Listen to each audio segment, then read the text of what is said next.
Café Country, a sua dose de triatlo. Pega o seu café e vem com a gente. Olá, bem-vindos a mais um Café Country. Eu sou Wagner Espadoto e hoje nós vamos falar sobre os erros que você pode estar cometendo. Pequenos ajustes, grandes cagadas, uma brincadeira, não? A nossa gravação de hoje vai para você. Sim, você que acha que está fazendo tudo certo no seu treinamento, mas na verdade não está.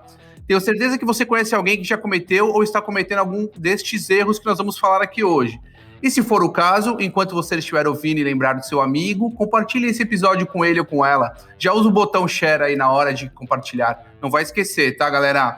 Olha só, tem uma coisa para dizer sobre o tópico de hoje. O Serginho aqui poderia ser o nosso entrevistado do dia. O que você acha, hein, Betão? Fala aí, gordinho, tudo bem?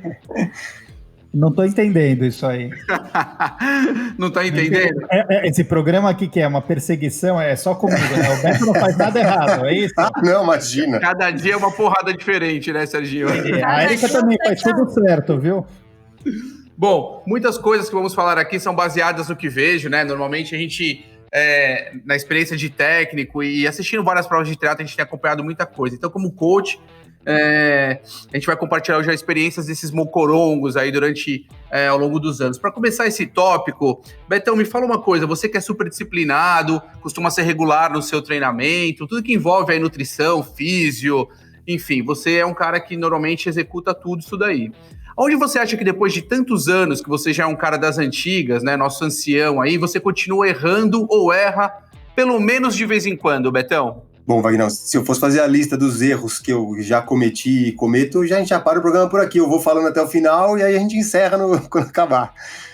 Eu acho que... Temos 3 horas e meia, Betão, fica à vontade. Exato. Mas aí só eu vou falar, né? Eu acho que, cara, se eu fosse listar um erro, assim, que eu faço hoje, um erro atual que eu faço, eu acho que é tentar ficar pegando treinos passados e comparando com os treinos atuais, né? Acho que você olhava... Outro dia eu fiz isso e depois eu fiquei pensando, né? Porque, teve um dia que eu tinha uma prova de 10 quilômetros, aí acabei não fazendo. Eu falei, vou fazer eu mesmo. Saí no parque aqui pra corri. Cara, corria, super bem, abaixo dos 40 aos 10K. E aí agora, hoje eu vou correr 10K numa prova, acho que eu nem vou fazer. Mas aí você fica comparando isso, mas, cara, faz 15 anos, 10 anos isso. Então, acho que esse é o erro que a gente... O problema é querer comparar, Betão, 20 anos de idade exato, com 55 exato. Agora que acho você já tá batendo aí, né? Isso é um problema. Isso não tem como. Eu cometo. Ainda cometo isso. E como eu tenho meus treinos anotados, mesmo antes do treino Olímpico, tenho nos caderninhos, às vezes eu fico olhando lá, né? Aí você vai olhar e fala, puta, não é possível que depois de todo esse tempo você tá pior, né? Mas não é que tá pior, né? Tá mais velho, tá mais... E acho que esse é um erro que você acaba se desmotivando se você ficar olhando muito isso, né? Exatamente. E você, Serginho? O que você acha que você, depois de tanto tempo aí já praticando esporte, seja o triatlo ou outras modalidades, você ainda comete?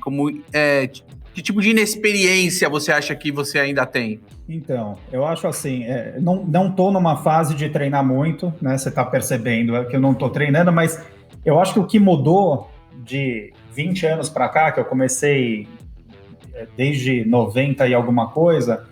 É que quando você é mais novo, você é muito peitudo, né? Você arrisca tudo, você experimenta de tudo e eu já tive o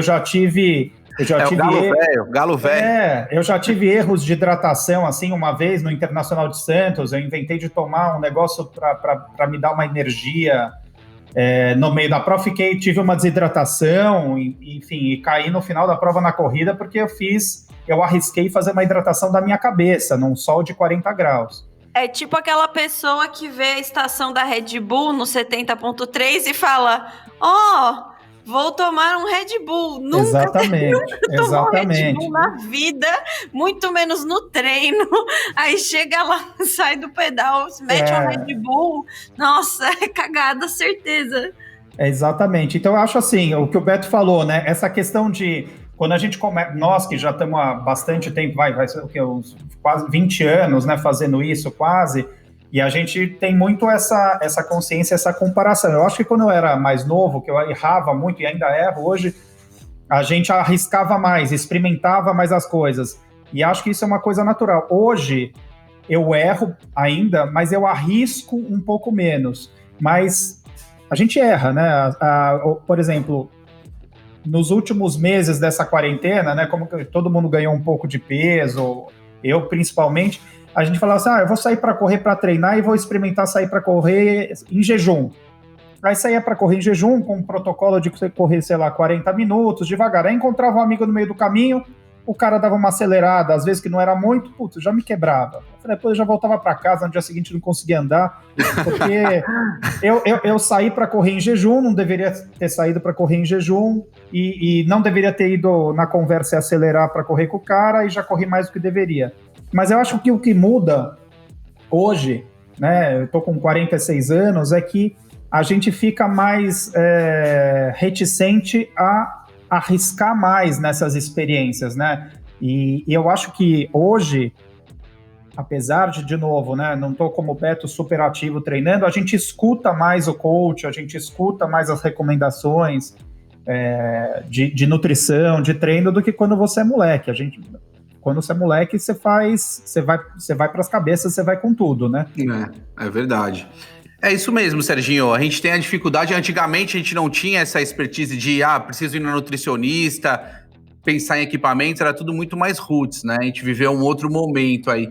Falando em nutricionista, muitas vezes eu vejo os atletas cometendo alguns erros, por exemplo, testar alimentos que não foram testados durante os treinos, durante prova ou em véspera de prova. Vocês já cometeram alguma gafe dessa daí? O que vocês acham? Já viram alguém que fez? Como é que é? Eu acho que eu sofri tanto terrorismo, assim, de certa forma, que, eu nunca arrisquei testar absolutamente nada. O máximo que eu errei uma vez, nossa, mas é que nessa eu errei monstro, eu tava tomando só aquele Bulletproof Coffee, sabe? Aí eu decidi que eu ia pra Romeros, só com o Bulletproof Coffee. Bom, não deu muito certo, né? Mas assim, em prova, realmente, eu acho que eu nunca testei, mas é por causa do terrorismo. Mas eu acho que faz todo sentido, né? Assim, por que você vai testar um negócio que você nunca comeu, você nunca tomou, uma ordem diferente, sei lá, um gel diferente que pode cair mal? Por que você vai testar isso no dia da prova? Assim, eu não consigo compreender muito bem. Eu acho que muitas vezes os atletas, eles são levados levados ao erro? Induzidos ao erro, seja pelos colegas, seja pela dúvida, seja pela má orientação. Muitas vezes eles são mal orientados e aí o cara fala, poxa, meu amigo tá tomando, por que eu não estou tomando? Né? Ele não acredita muito naquele suporte que ele está tendo. A feirinha, muitas vezes, da prova induz. É isso que eu acho. A feirinha é uma tentação, né? Eu acho que pelo fato de eu ter vindo já de outros esportes, né?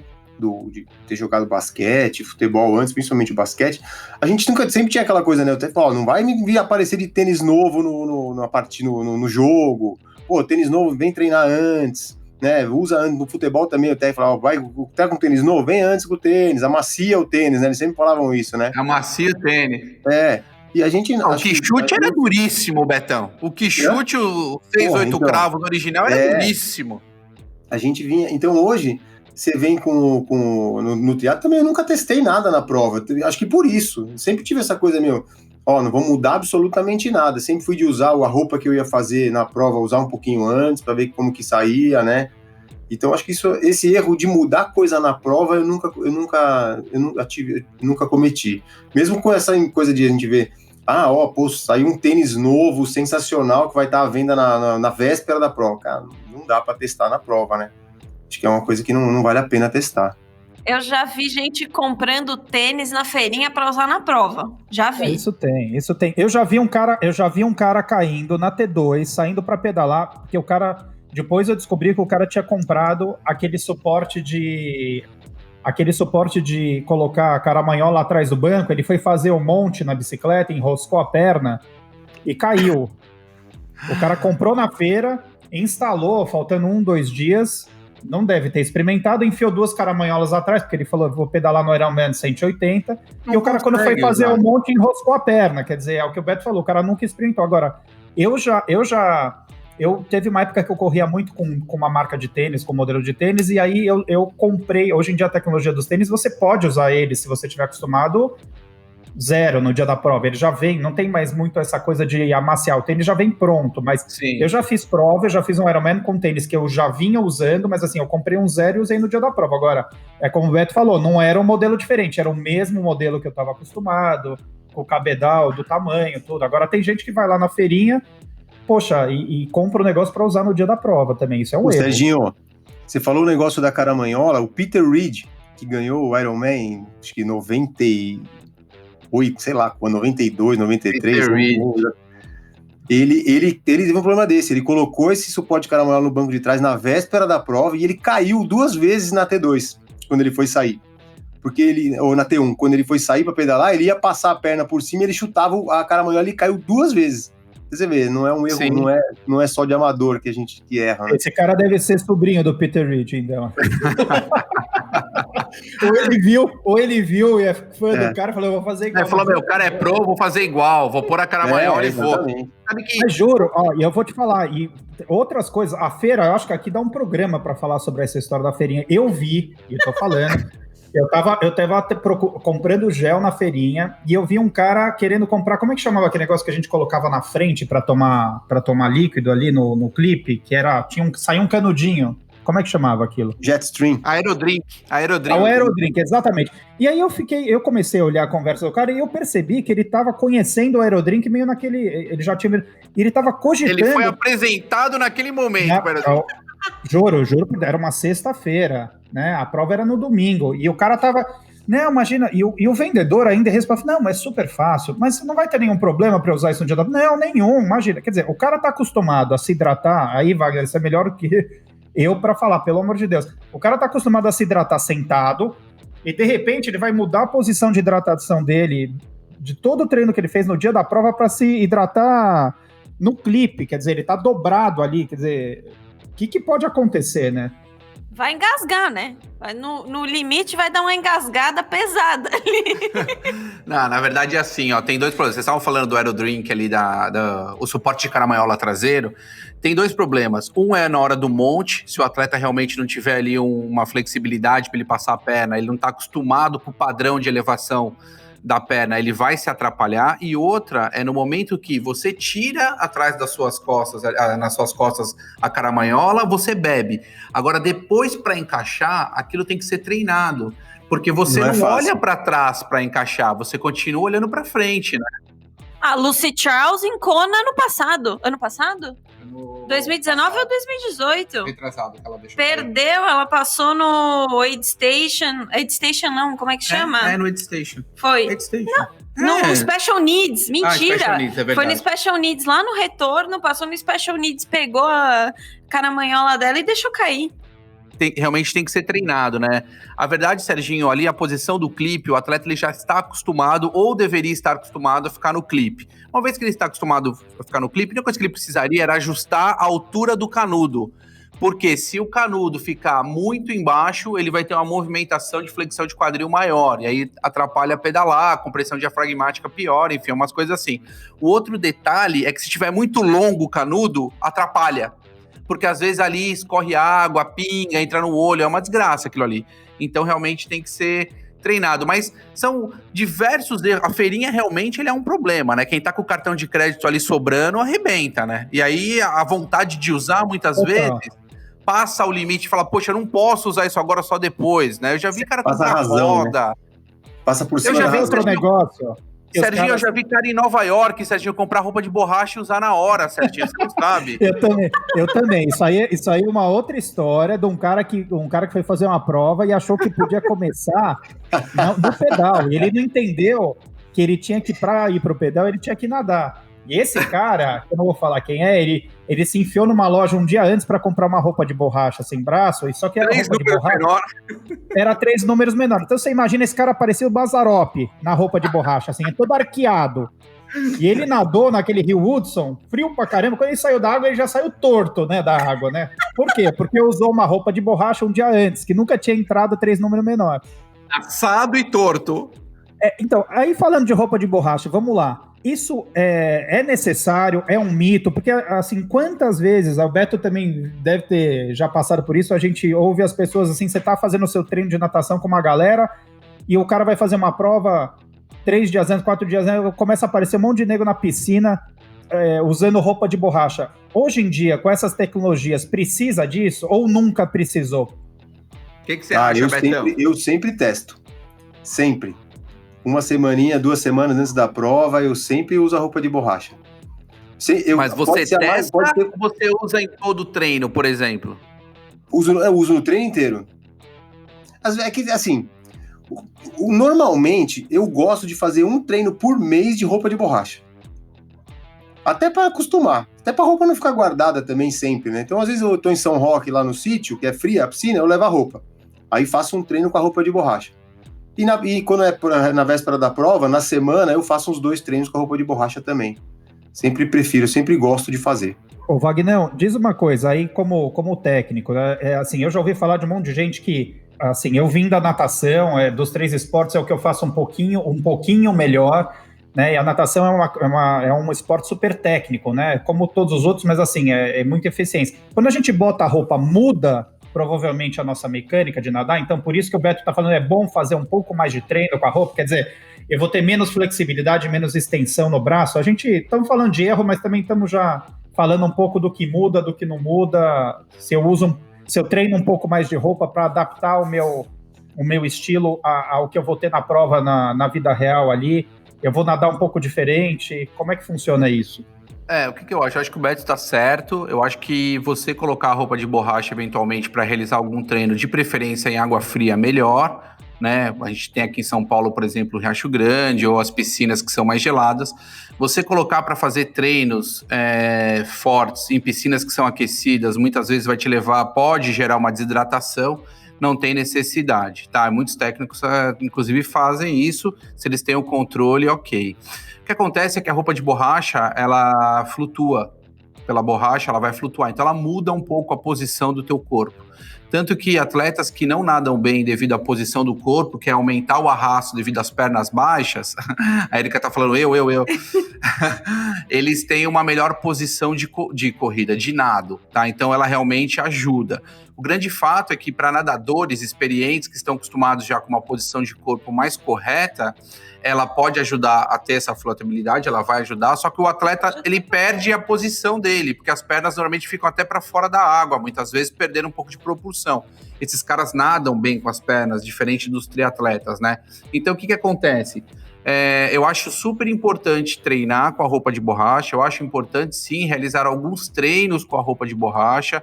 No planejamento, a gente estipula isso, né? Além dos simulados, você tem aí alguns treinos perto da prova para esse atleta acostumar. E em relação aos materiais mais novos, eu, assim, pensa, em 2010 eu já tinha comprado uma roupa de borracha, que foi o ano que eu parei, eu comprei para fazer o Ironman, e a roupa de borracha, você não sentia a parte do ombro, eu sentia 0 a parte do ombro, então, no meu caso específico, ajudava muito e não atrapalhava em nada. Não sei se o Beto tem alguma experiência com isso daí.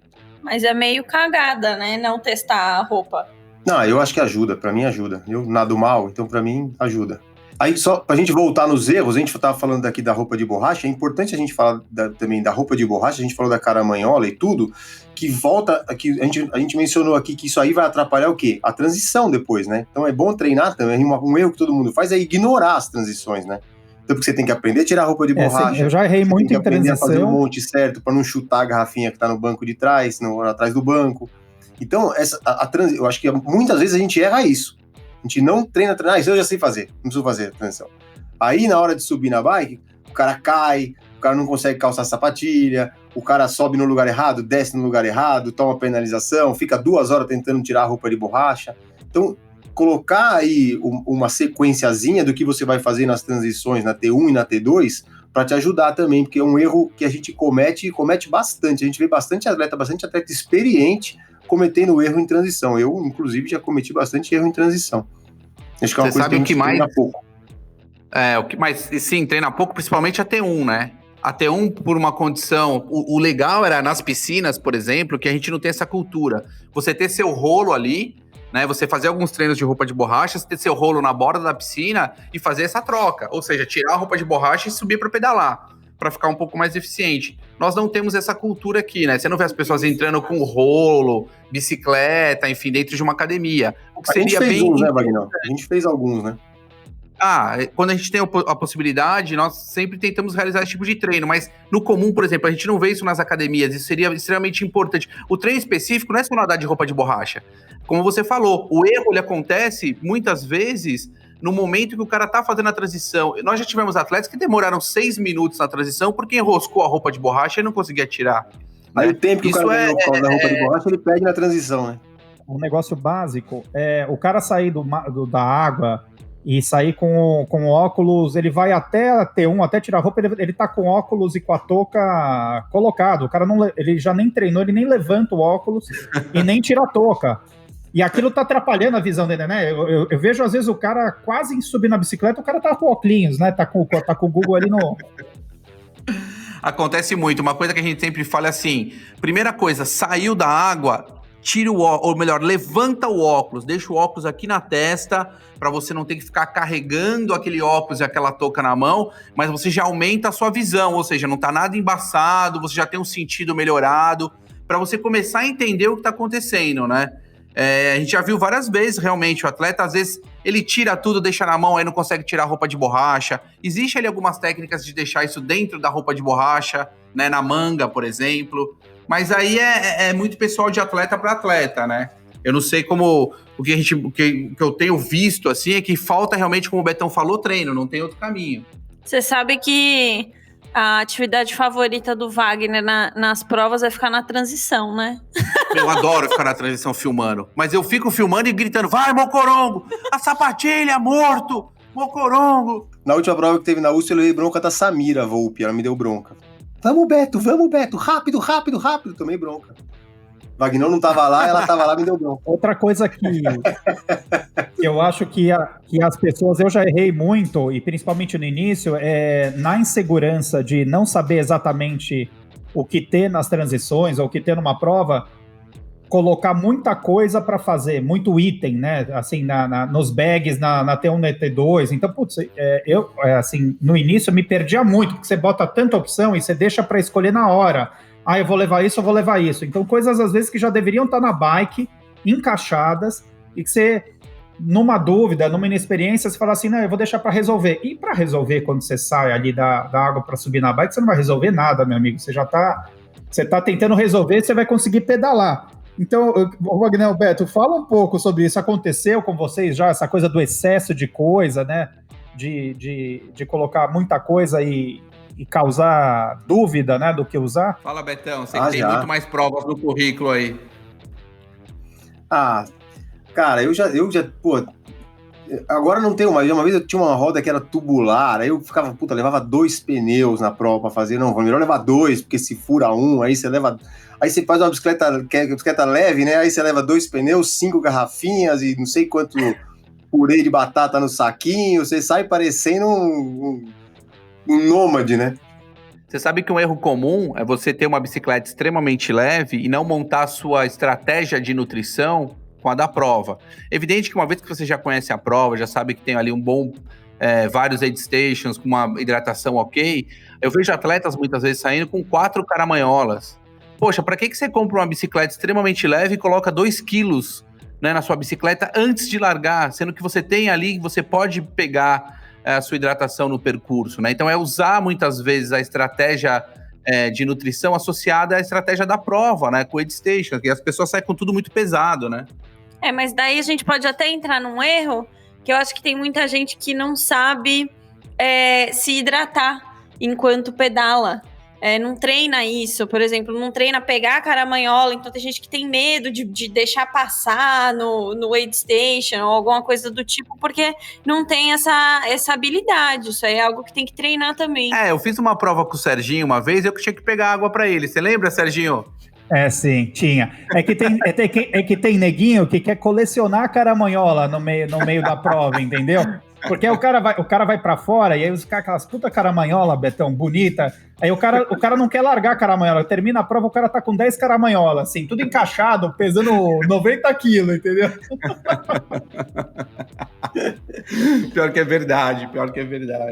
Pessoal, voltando aí ao nosso tema do dia, eu queria trazer um erro que eu acho que muita gente comete, que é o de ser inconsistente nos treinos, né? Então, saindo um pouquinho dessa questão que a gente está falando aqui da prova, essa parte dos treinos. Então, que erros que o pessoal comete nos treinos? Eu acho que o meu maior erro é, com certeza, ser inconsistente, assim. Mas inconsistente dentro do treino ou inconsistente tipo eu, que começa a treinar, daí fica sem treinar? Como que é? Porque tem vários modelos, né? Você faz 2 semanas boas e daí você caga, entendeu? Ou Serginho é o modelo sanfona. Ele começa e para, ele começa e para, ele engorda e ele emagrece, engorda e emagrece. Ele tá assim a vida dele. Você tem que ser que nem eu, Serginho. Eu engordei, pronto, assumi, é isso. Eu acho que o maior problema não sei se é erro, na verdade, porque às vezes a gente até comentou outro dia no podcast com a Cici e com o Bruno, às vezes a vida te leva a essa inconsistência, né? Você tem obrigações, você tem um momento e tal. Eu tenho a sorte de ter conseguido encaixar bem essas coisas e ter poucos momentos sem treinar, né? Treino menos, mas não fico sem treinar.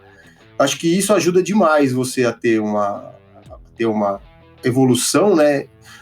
Talvez nem a evolução, sim, e não tem muitos picos e vales, né?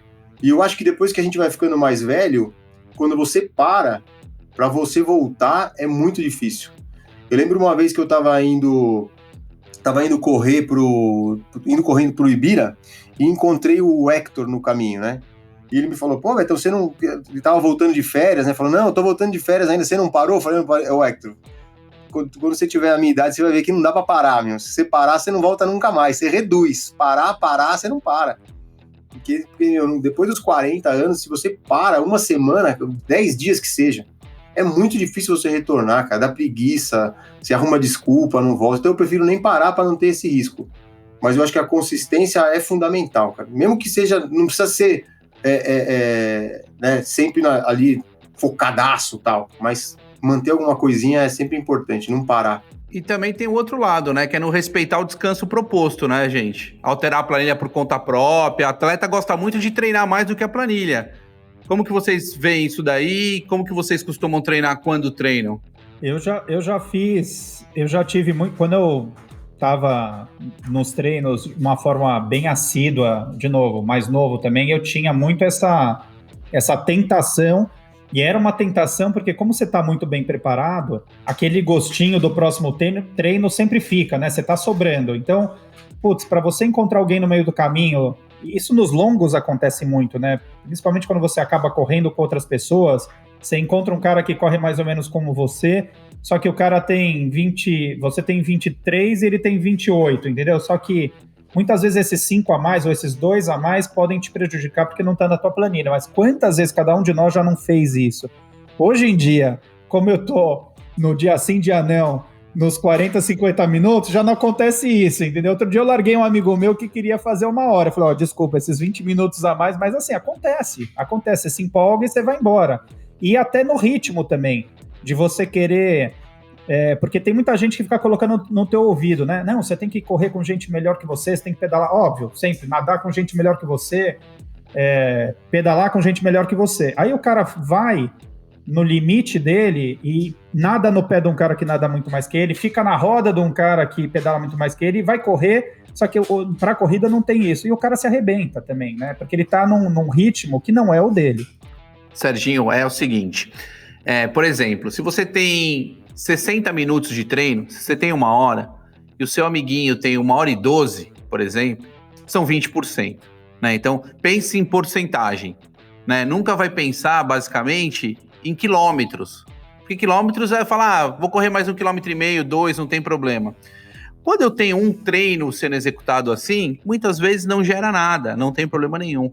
Quando esse erro é uma frequente, e aí sim eu tenho no volume total do atleta 2, 3 horas a mais numa semana, seja corrida, pedal, natação, a carga que o corpo vai absorver é diferente. O nível de cansaço deste corpo na semana é diferente. E muitas vezes, quando se tem uma programação, pode impactar, pode levar aí algumas alterações hormonais, overtraining, fraturas por estresse, enfim, uma série de coisas, né? E daí entra também não só fazer horas a mais, né? Então estender o treino, mas fazer mais intenso. Igual o Sérgio falou, você encontrar alguém, você quer ir no pace, ritmo, né? no pace da pessoa, ou o típico também leão de treino, né? Que sai pra Romeiros pra pedalar com a galera, aí tem que ganhar, tem que chegar na frente porque tá com o pessoal. Aí sai pra correr, encontra uma pessoa, tem que passar, tem que ir passando. Quero saber se vocês conhecem algum leão de treino. Você conhece algum leão de treino? Compartilha esse podcast com ele. Manda pra ele agora. Eu acho que tem muita... Tem a coisa assim, esse que você estava falando do treino. Eu sou bem chato com o treino, né, Wagner? Você sabe. Bem chato com... Aliás, eu sou bem chato com várias coisas, né? Você é chato. Chato, geral. O treino... Cara, treino leve, eu acho que você tem o dia de você correr com alguém. Cara, o cara tá mais forte, você vai junto, mas tem aquele dia que é pra fazer isso, né? Tem o dia forte, tem o dia fraco, tem o dia leve. Eu prefiro sempre, ó.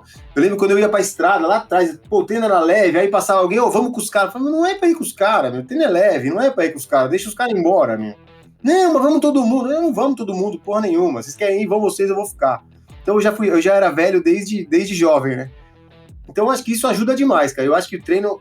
Por isso que o treino é individual. Cada um faz o seu. O dia do treino em grupo é o dia do treino em grupo. Mas o treino individual é o treino individual. É o que você falou. Às vezes parece pouco, mas é 15%, 20% a mais, entendeu? Vai pesar lá na frente. Entendeu? Já errei muito também. E hoje, obviamente, é aquilo que o Beto falou. Já vai ficando mais velho, vai ficando mais preguiçoso. Então, de dormir pouco e querer cumprir a planilha e acordar no horário e cansado fazer um treino. E aí é batata, se machucar... E aí o desempenho não é bom, e aí você fica frustrado e você quer correr naquele desempenho e isso é horrível. Então, assim, ou, por exemplo, perder o horário e falar assim, eu faço mais tarde, meio-dia. Aí você está no meio do verão, você vai insistir em correr naqueles 40 graus, quando você deveria ter feito o treino mais cedo. Então, assim, o que é melhor, entendeu? É pular o treino, é fazer... hoje em dia eu não faço mais isso, eu adequo, mas tem muita gente que insiste, mesmo estando cansado, dormindo pouco, ou numa condição atípica, né, que ele tem que fazer o treino. Quantas pessoas vão para a ciclovia com chuva, né, e o cara cai, se machuca, quando poderia jogar o treino dele para um outro horário, para um outro dia? Paciência, ou pedalar no rolo, né, isso não acontece. Vocês acham que isso é falta de orientação, ou o atleta realmente, até com orientação, ele faz o que dá na telha, pessoal? O que vocês acham? Eu acho que tem um pouco dos dois. Eu acho que tem muito atleta que mesmo tem com o braço do técnico, Betão? O braço do técnico fala, não vai fazer, não pode fazer, não quero que faça. Mas e o atleta pergunta? Às vezes ele não pergunta. Às vezes é isso que o Serginho tá... Não cabe o técnico observar o que esse atleta tá fazendo, por exemplo? Porque é muito fácil mandar uma planilha e falar, beleza, vai lá e faz o que dá, o que não deu, entendeu? Porque, por exemplo, você vê, muitas vezes o cara fala, hoje eu tenho que hoje eu vou pedalar e correr. Aí acaba não dando pra ele correr. Aí amanhã, que era dia de nadar e fazer musculação, ele fala, não, eu encaixo a corrida de ontem hoje, só que aí amanhã ele tem que correr de novo. Então aí, em vez de ficar com um treino perdido e o resto bem feito, ele zoa o resto todo, porque vai carregar o cansaço, não tem segredo. Achar que você tá acostumado a fazer 2 treinos no dia, vai fazer 3 e amanhã você vai estar zeradinho, esquece, não vai estar. Esse é um dos erros típicos também, né? O pessoal perder um treino, depois querer encaixar tudo no final de semana. Eu já vi gente querer fazer 5 treinos no sábado e domingo, assim, tudo junto, emendado, né? E aí parece aqueles caras que não bebem nunca e quando vai beber, bebe tudo que tem, né? Aí depois não acorda, 3 dias você acorda. É isso mesmo. E aí eu me pergunto o seguinte, por que eu não fiz fisioterapia? Porque, na verdade, esses caras acabam indo pra onde? Pra físio, gente. Né? E muitos dos atletas também não fazem nem a físio quando estão machucados, nem a preventiva, que eu acho que tem um papel, assim, fundamental, né? Pelo menos ali, eu sei que é difícil, é caro, mas muitas vezes, sei lá, uma vez por semana, a cada 15 dias, fazer uma soltura, enfim. Vocês têm experiência com isso, Serginho? Eu tive, acho que um ano que a gente fez a preparação, foi em 2015, eu fiz uma preparação pro Ironman lá de Floripa, que a gente queria, o objetivo era baixar às 11 horas, e a gente baixou com folga isso às 11 horas, né? Que deu 10 horas e alguma coisa, 10h37, acho, enfim, foi uma prova... Esse tempo você não pode esquecer, não, você tem que saber minutos e segundos, gordinho. Essa prova foi uma prova que deu um resultado e eu cheguei, eu acho, incrivelmente com sobra, porque eu fiz os protocolos certos. E é o que você falou, dá trabalho, toma tempo e é caro, mas a fisioterapia e o recovery, a massagem, tudo, não o que você faz para prevenir entre os treinos, ela é fundamental. Alongamento também, um alongamento que a gente fez junto com o Vinícius, que faz um alongamento remoto, que é sensacional. Então, o cara pega e te faz um alongamento. Isso, a parte de recuperação, o que deu de melhoria nos treinos e na prova foi muito bom. E as pessoas não se preocupam muito com isso, se preocupam em fazer as modalidades, se preocupam muitas vezes também, e muito pouco, que a gente vai falar já sobre a musculação, mas a parte de recovery, ou a parte no meio, no meio dos treinos de profilaxia, né, de massagem, de acupuntura, que ajuda muito, o cara deixa, como o Beto falou, ele deixa para fazer só quando ele tá machucado. E aí não adianta mais.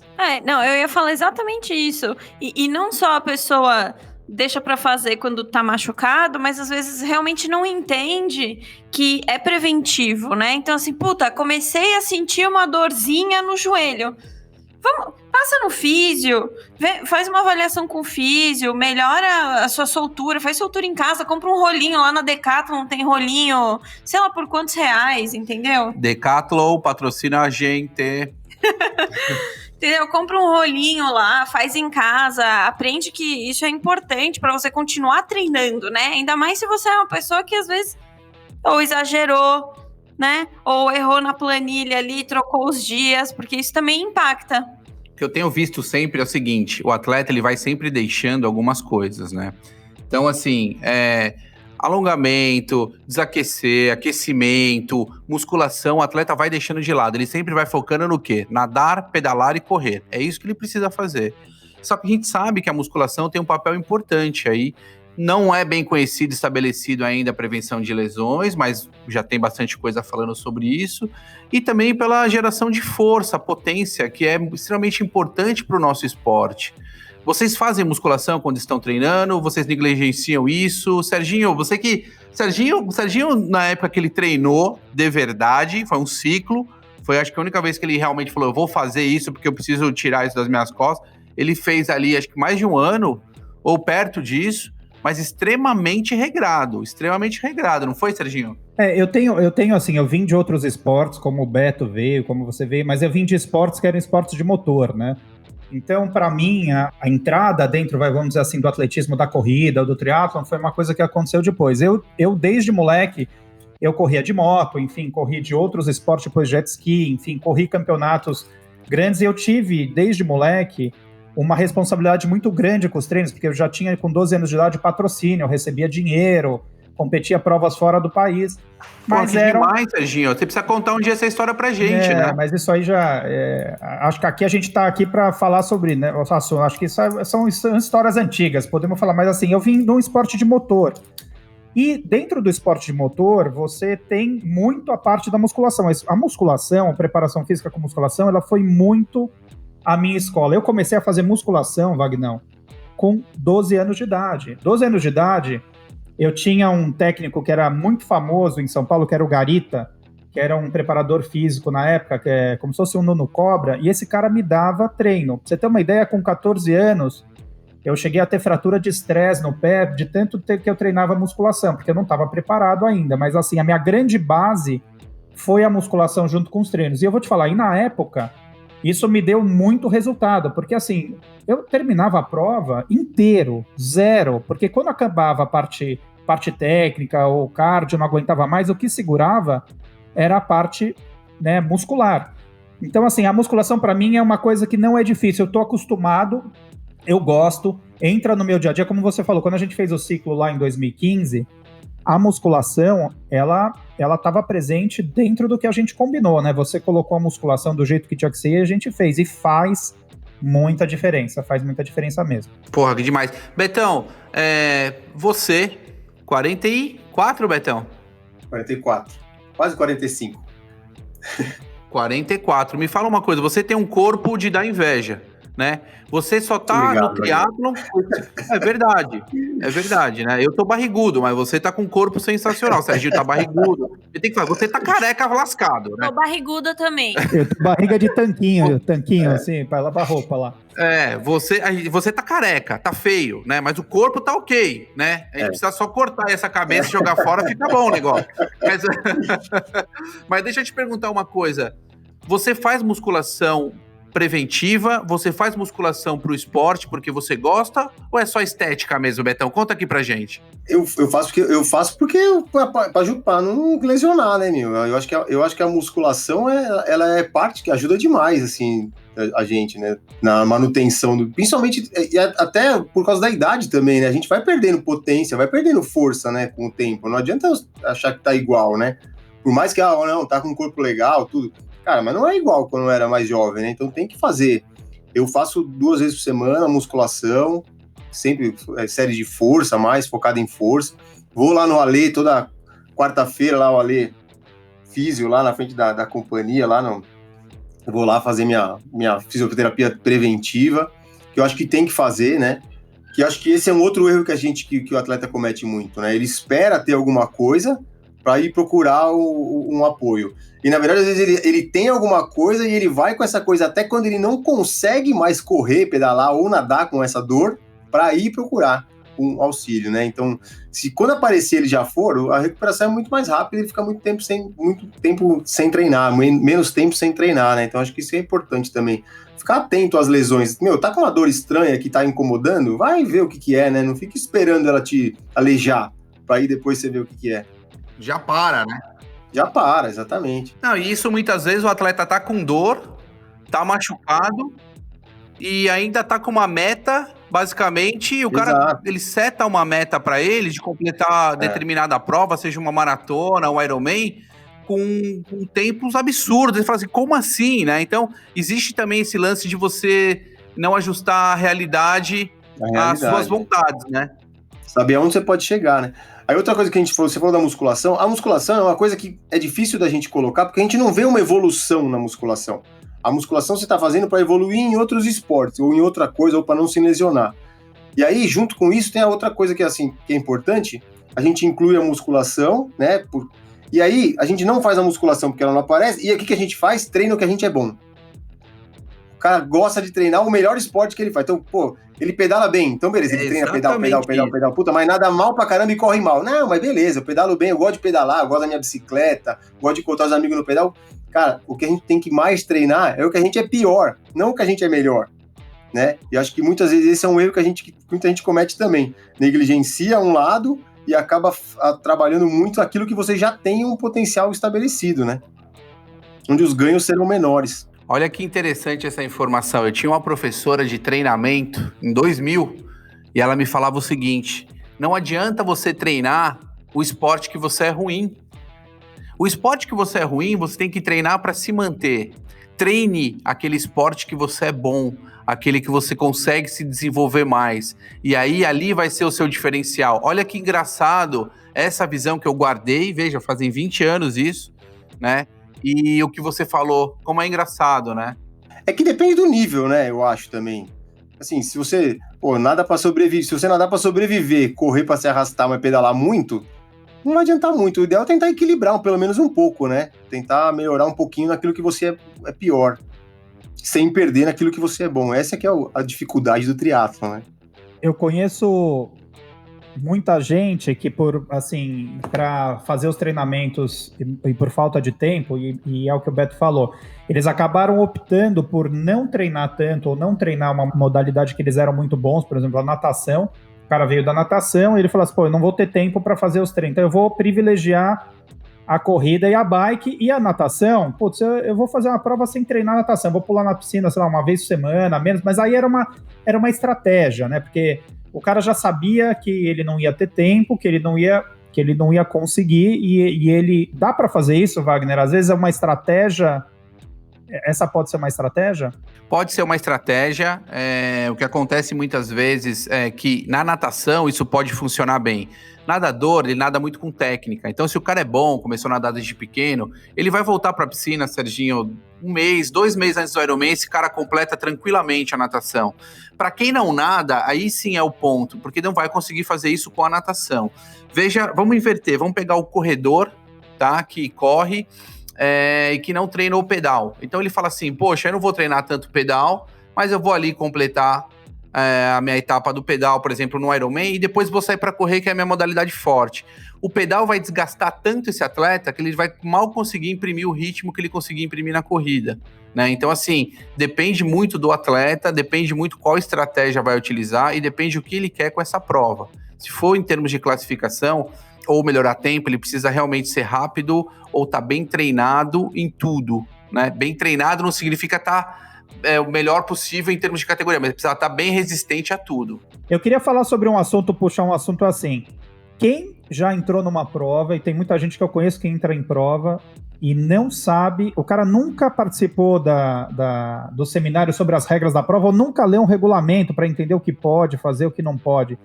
Como é que vocês enxergam isso? Vocês já tiveram pessoas próximas que entraram numa prova sem saber as regras, sem saber o que pode? Porque isso é um erro, né? O cara tá treinando há um tempão para fazer uma prova e ele entra naquela prova, não sabe o que pode, o que não pode, e muitas vezes é desclassificado ou perde. Acontecem coisas para ele que não beneficiam porque ele ele não estudou essa parte. Eu acho que é muito comum isso. E assim, acho que era muito mais comum, né? Porque quando a gente começou, né, lá atrás, a gente não tinha nem informação da prova, a gente não conhecia o percurso. Hoje você vai fazer uma prova, se você quiser, cara, você vê a altimetria, você vê a maré, você vê o vento, você vê como é que vai estar o clima, você vê tudo antes, né? Então, assim, acho que é parte fundamental de participar da prova, conhecer as regras e o percurso. Isso é o mínimo que o atleta tem que saber, para não errar percurso, para não ser penalizado. Então, isso é o mínimo, né? Mas tem um detalhe. Toda vez que nós falamos para o atleta, vai fazer a prova, lê o regulamento, eles não leem o regulamento. Eles não leem o regulamento e muitas vezes não leem o manual do atleta. Ou seja, a gente faz uma palestra, né, em cima do manual do atleta, em cima do regulamento, e a gente encontra atletas que não sabem das regras. Isso eu tô te falando em véspera de prova. Mesmo você pedindo, leia o manual, leiam as regras. É fundamental um atleta conhecer as regras do jogo. É fundamental. Aí ele não tem nem opção de reclamar de nada depois, né? E quando a gente fala de prova de tri, 73 e Ironman mais longo, tem prova que a T1 é num lugar diferente da T2. E a gente já viu... nego chega lá no dia da prova que tem que deixar a sacola e não sabia que deixava a sacola 1 em um lugar e a sacola 2 no outro lugar, assim. Acontece bastante. Bom, pessoal, nosso tempo acho que tá quase se esgotando. A gente deixou de falar diversos outros probleminhas. Eu vou até listar um aqui, que é não carregar o DI, o Garmin, os relógios, tudo, a tralha toda, né, que acontece muito. Isso é um problema. As pessoas não têm muitas vezes noção de trocar um pneu, né? E ficam na estrada, isso é um outro problema. E um outro que a gente sempre vê muito é, por exemplo, se inscrever imediatamente, depois termina, o cara cruza a linha de chegada, vou fazer, o cara não entende nem a repercussão daquilo no organismo dele, né? Então agora nós vamos para um momento que é um dos erros também, né, Betão? Momento roda presa. Hoje nós não temos convidados, então o nosso momento roda presa será com o Serginho e o Beto. Vamos lá. Cara, eu acho que um erro, não diria que foi um erro, mas foi uma coisa que aconteceu comigo, assim, que até você falou aí de carregar o relógio, né? No Ironman de 2010, o meu Garmin, o Garmin não aguentava a bateria tanto tempo, né? Ele acabava, acho que era 10 horas que ele acabava. Então 8 horas, 10 horas, né? Eu não dava para usar para nadar, então eu não usava para nadar. Deixava na bolsa. E aí, quando eu cheguei da natação, para fazer a prova, eu pus o relógio e ele não ligava, porque ele tinha ficado ligado à noite. E aí acabou a bateria. E aí eu tive que fazer tudo sem. E aí eu não tinha, na época, não tinha nem o velocímetro na bicicleta, não tinha nada. Foi tudo no peito mesmo. Mas foi bom, foi uma experiência boa, cara. Foi uma experiência boa. Não, essa experiência é ótima. E você, Serginho? Tem uma experiência ótima como a do Beto? Eu tenho várias. Bom, eu já contei aquela lá que no outro... Da minha errada na bike, né? No triatlon, que eu fiz uma volta a menos na bike, saí junto com os profissionais, que foi cômica, né? Eu já contei essa, mas eu tive uma vez um erro que eu fiz, que é o seguinte: nas primeiras provas que eu fiz, as pessoas falavam muitas coisas para você fazer durante a prova, e uma delas, alguém me indicou, falou assim, não, você tem que passar, na hora que você for correr, você tem que passar um negócio, mas na época não tinha essas coisas de chafe, nada, é vaselina no meio dos dedos, no calcanhar, não sei o quê. O idiota foi lá, né? E quando saiu na T2 para correr, já estava do lado da meia para colocar do tênis, já tinha um negocinho de vaselina. Eu passei rápido, óbvio que foi vaselina para tudo quanto é lado ali. Eu falei, vou embora. Não deu outra, mas no primeiro quilômetro, assim, eu já não conseguia. Parecia um sabão, meu pé, parecia um bagre, né? Um puta calor, o pé todo escorregando, não sei o que. Eu falei, caramba, eu queria matar o cara que tinha me indicado isso. Bom, conclusão. Era uma prova curta. Não, quero nomes. Nome. Não vou dar. Era uma prova curta. Eu não era um Ironman que dava para que eu tinha um special needs, que eu podia parar, trocar a meia. Eu tive que parar. Era o Troféu Brasil, se eu não me engano. Eu tive que parar no meio daquele negócio da orla, sentar no canteiro. Aí eu peguei uma folha que tinha ali numa palmeira, de bananeira, sei lá o que era, porque não tinha toalha, não tinha nada, não sei o que. Junto com a meia, eu limpei o pé meio ali rapidinho e voltei para correr sem meia com o tênis. Conclusão, eu nunca tinha corrido sem meia ainda, porque era no início. Isso foi uma coisa que eu fui ao longo dos anos, né? A Wagner até que foi me dando essa dica de eu eliminar a história da meia. Eu já cheguei a fazer Ironman sem meia, hoje em dia corro tranquilamente, mas assim, meu pé ficou cheio de bolha, mas a bolha ficou depois que eu tirei a meia e a vaselina. Então, quer dizer, eu pus a vaselina, escorreguei, me ferrei, tive que parar, sentar para tirar e depois pra criar bolha. Aí eu criei bolha depois porque eu corri sem a meia e sem a vaselina. Mas assim, foi um erro, uma gafe, porque eu escutei uma dica, foi das várias. Se a gente fez a roda presa assim, eu sempre vou ter uma coisa para contar desse tipo. Eu vou querer que você conte.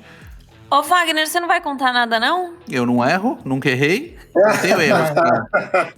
Não tenho erros. É memória seletiva isso. Você lembra aquele... Não vou nem comentar, sério isso aí, Wagner. Não quero nem ouvir mais nada. Vou contar um rapidinho. Saí pra fazer um treino, era último treino, 190, véspera de Kona. Eu queria testar uma alimentação só com gel, né? E eu tava querendo testar calor e umidade. Bom, coloquei 3 blusas de algodão de manga comprida, mais uma outra por cima, saí pra pedalar, acabou a água, acabou tudo, o pessoal, eu não consegui achar o pessoal que tava fazendo o meu resgate, eu tirei todas as roupas, fiquei jogado na estrada, assim, ó, pelo amor de Deus, tô morrendo, desidratado, quase fiz um negócio.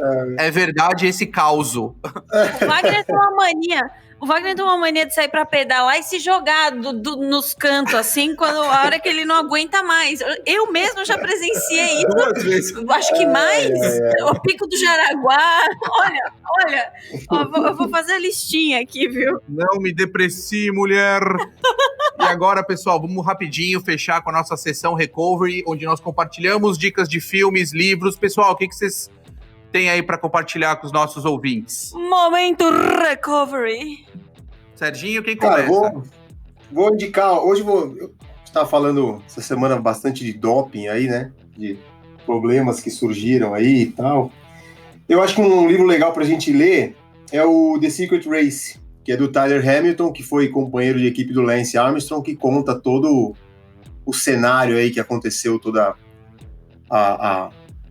como foi arquitetado todo o plano de doping aí da equipe, que é bem legal de ver. Bacana. Serginho? Essa semana eu não tive muita chance de ver nada novo. Inclusive, eu vi um negócio de novo, antigo, que é super datado, mas que é maravilhoso, que é o documentário da história do Senna, né? Que é muito bacana. Então, eu acabei... Tava zapeando na TV e tava passando, e eu assisti de novo. Para quem não assistiu esse documentário da história do Senna, A gente não está falando daqui de triatlon, mas estamos falando da história dele, é muito legal, vale a pena ver. Bacana, Érica? O Beto falou aí de doping, né? Eu acho que vale sempre a dica do Icarus, para quem não viu, lá no Netflix, um documentário super legal sobre doping, muito, muito legal, vale a pena ver. E nós já assistimos 2 vezes, inclusive. E a minha dica dessa semana é o livro Triathlon Science, é um livro para técnicos de triatlon, de Joe Friel e Jim Vance. Ele é bem repleto, o conteúdo dele abrange desde a fisiologia do esporte até biomecânica das modalidades, ele é bem interessante, tá bom? E agora, Eriquinha, nossas redes sociais, quem quiser nos encontrar... Siga a gente lá no Instagram, no @café com triatlon. E não esqueçam de compartilhar e seguir a gente também no Spotify. E é isso, pessoal. Obrigado, Serginho. Obrigado, Betão. Valeu, até mais, galera. Valeu, galera. Até mais. Valeu! Café Country, a sua dose de triatlo. Pega o seu café e vem com a gente.